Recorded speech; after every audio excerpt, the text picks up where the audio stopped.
Now here's a story. This is a really good news story about Africa. This is a report that I got this morning. I just want to read you the first few lines of it.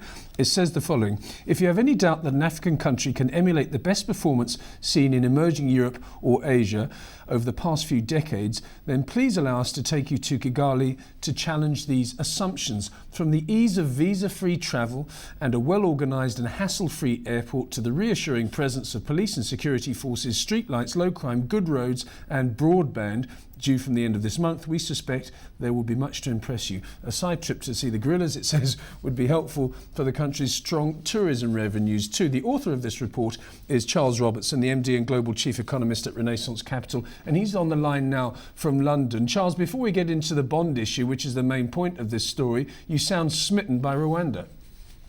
I was I'm so impressed. And the gorillas really were worth it. I didn't see on that trip, but I saw them a year later. An amazing thing. I think everyone should visit. Yeah, and before we get into the bond story, we have to get some background here. There's an ambition to be the Singapore of Africa. How's it happening, you say? What's next? What are you getting a sense that the country's size is in its favour because it's a small country? Can it be the Singapore of Africa is the first question. Well, and one of the key things that I've just in terms of recent data releases is the corruption perceptions index data from Transparency International. Rwanda's got a score of 54, when other countries in Sub-Sahara, 54 out of 100, other scores in Sub-Sahara like Nigeria or Kenya are around 27. Russia's on 28. Italy's on 42. Rwanda is very open, very transparent. It's doing extremely well on these scores, much better than per capita GDP numbers would imply. And I think that is partly helped by being a small country.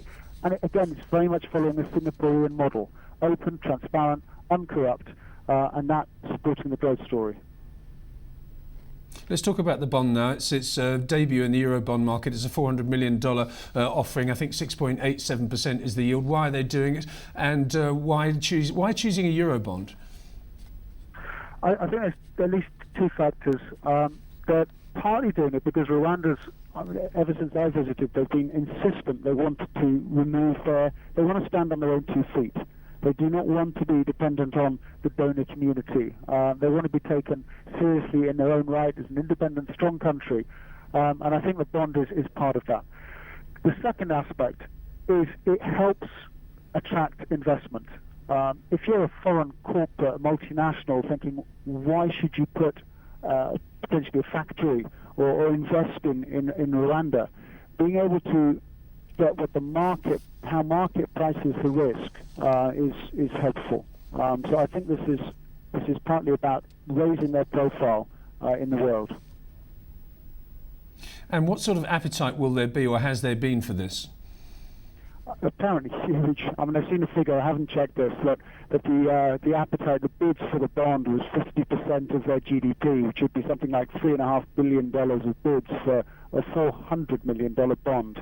So there's an awful lot of appetite to buy into one of Africa's most successful stories in terms of growth rate over the last 10 years, which has been 8% on average, an economy that's doubling every decade, an economy that's doing so well on the ease of doing business reforms. It's one of the top reformist governments in the world. It topped the Reform League in 2010, the reform table by the World Bank, not just in Africa, but globally.